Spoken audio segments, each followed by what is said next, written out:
tragic death of Butch Reed shocked the wrestling world in 2021. This man, who built his reputation as one of wrestling's toughest competitors, died from complications after 2 heart attacks. But behind the muscle and legacy was a career filled with questionable gimmicks, racial controversy, and a reputation that wasn't always positive.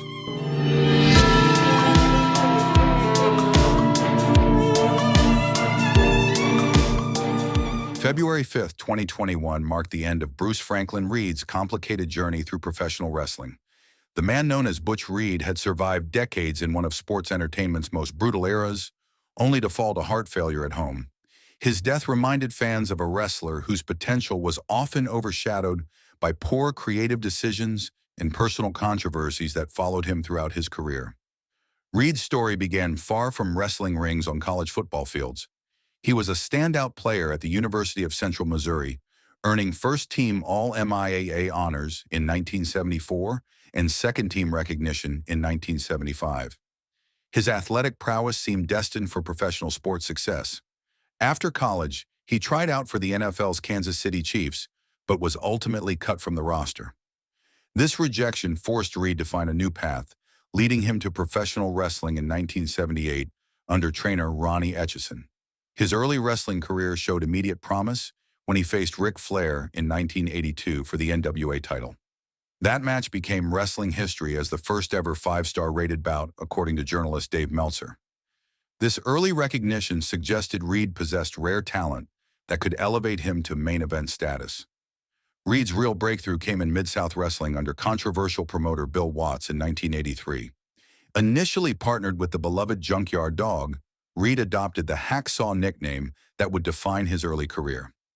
This seemingly innocent choice led to a natural rivalry with Hacksaw Jim Duggan over who deserved the name. The feud showcased Reed's intense physical style and drew significant attention from fans who appreciated hard-hitting wrestling action.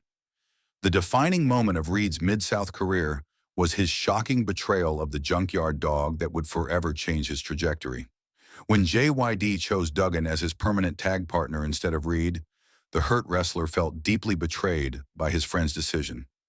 Reed appeared on television with a chilling declaration that sent shockwaves through the territory. "Butch Reed is going to start looking out for Butch Reed," he said before launching into a vicious attack on his former friend and aligning himself with heel wrestler Ted DiBiase. This storyline crossed controversial lines that made many fans deeply uncomfortable with its racial implications.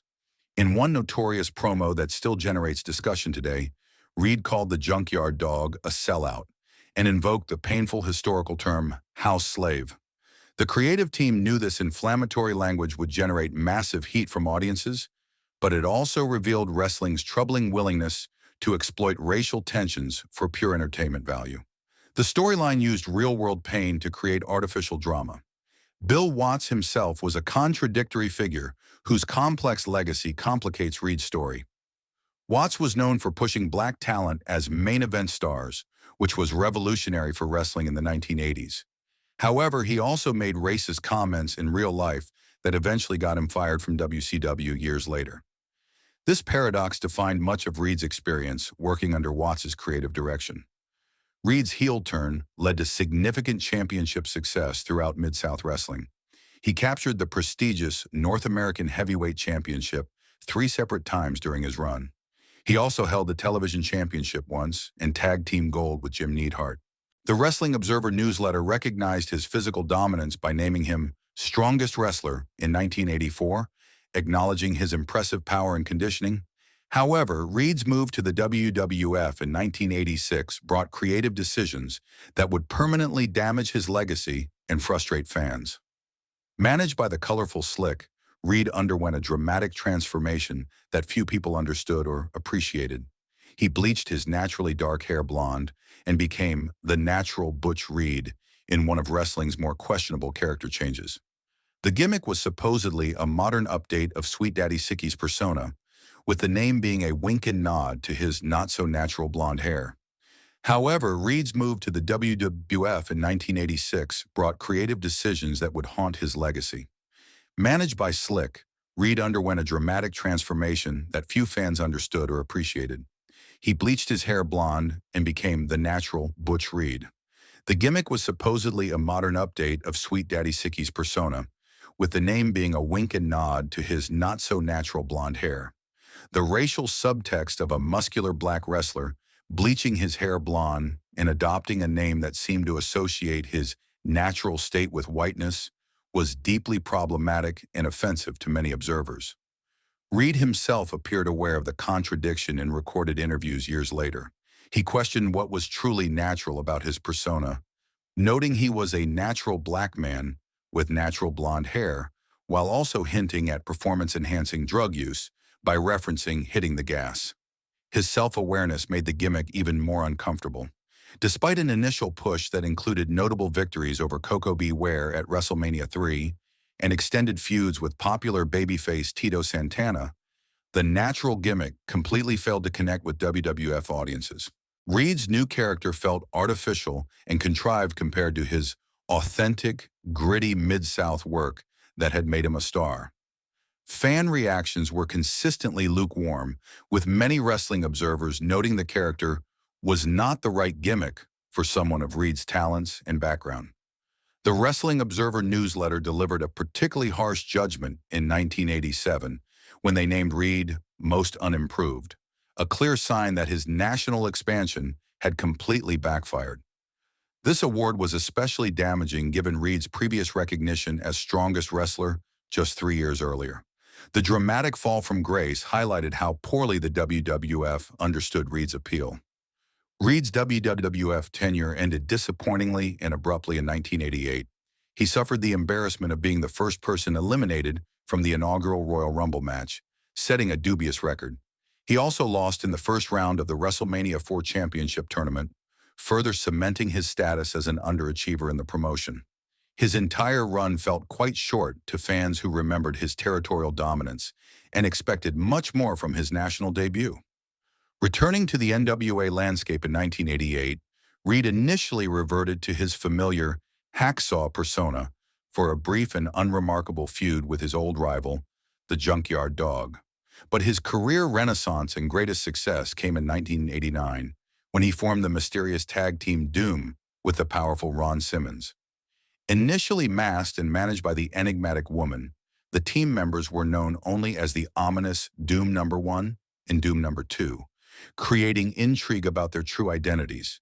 The Steiner brothers eventually unmasked the duo during a memorable Clash of the Champions event that revealed Reed and Simmons as the men behind the masks. Under the expert guidance of manager Teddy Long, Doom quickly rose to prominence in WCW's competitive tag team division. They defeated the highly regarded Steiner brothers at Capital Combat in 1990 to win the prestigious NWA World Tag Team Championship, beginning what would become a record-setting reign. Their championship reign lasted either 253, 281, or 282 days, depending on which historical source you consult, but all wrestling historians agree it was record-setting for its era. This inconsistency in record-keeping reflects the chaotic nature of wrestling documentation during the territory system's final days. Doom's most defining and career-making rivalry remained with the hard-hitting Steiner brothers throughout their championship run. These matches were famously physical, intense, and brutal, with Reed later admitting in candid shoot interviews that he had a blast working with Rick and Scott Steiner. The Steiners were widely recognized as one of wrestling's most legitimate and punishing teams, combining amateur wrestling credentials with devastating power moves. Doom's ability to match their intensity and credibly defeat them solidified their reputation as a truly elite powerhouse duo capable of hanging with the very best teams in the world. However, even championship success couldn't prevent the inevitable breakup that plagued most successful wrestling partnerships. At WrestleWar 1991, Doom lost their hard-earned titles to the veteran Fabulous Freebirds due to what was described as miscommunication between the partners. Reed attacked Simmons immediately afterward, turning his partner into a sympathetic fan favorite and triggering their bitter dissolution. Their personal feud culminated in an emotional steel cage match at Super Brawl Y, which Simmons won decisively. Reed then left the company entirely, allowing Simmons to pursue the singles career that would eventually make him WCW's first Black World Heavyweight Champion just 1 year later. Reed's intimidating reputation extended far beyond his in-ring work to backstage incidents that revealed a much darker and more volatile side of his personality. His tough guy image wasn't just carefully crafted entertainment designed for television cameras. In one particularly notorious story that became wrestling folklore, Buddy Landell recalled using a racial slur during a heated backstage altercation with Reed. Reed's response was swift, violent, and decisive, punching Landell so hard that he was sent backwards into some bushes and left stunned. Another widely circulated story detailed Reed obliterating a Klansman who foolishly came backstage at a wrestling show in Mississippi looking for trouble. While these incidents showed Reed courageously standing up to racism and defending his dignity, they also painted him as someone who was feared for his explosive temper, just as much as he was respected for his physical power and wrestling ability. His in-ring style perfectly matched this dangerous reputation, with longtime fans noting he was stiff in the ring and wasn't great technically, but people absolutely loved him for his authentic intensity. Reed's career never recovered the momentum and mainstream recognition he had achieved with Doom's championship run. Despite being ranked 174th among the 500 best singles wrestlers and 91st among the 100 best tag teams during the PWI years, he was never able to reach true main event status in any major promotion. His significant potential seemed consistently limited by poor creative decisions, ongoing personal controversies, and perhaps his own confrontational demeanor that made promoters hesitant to fully invest in him. The professional wrestling business had fundamentally moved past the gritty territorial era that originally made Reed a regional star and fan favorite. His authentic intensity and old-school physical style fit much better in Bill Watts's rough-and-tumble Mid-South wrestling than in the increasingly entertainment-focused WWF or even WCW's more polished presentation style. Reed gradually became a relic of wrestling's grittier past, respected by his veteran peers, but seemingly unable or unwilling to adapt to the rapidly changing times and evolving audience expectations. His post-wrestling years were largely quiet and out of the public spotlight until serious health problems began emerging in his later life.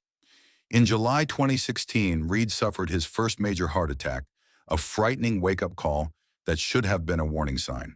Despite surviving that initial cardiac event, his overall health continued steadily declining over the following years as age and decades of physical punishment caught up with his body. On February 5, 2021, complications from two separate heart attacks tragically claimed Butch Reed's life while he was at home.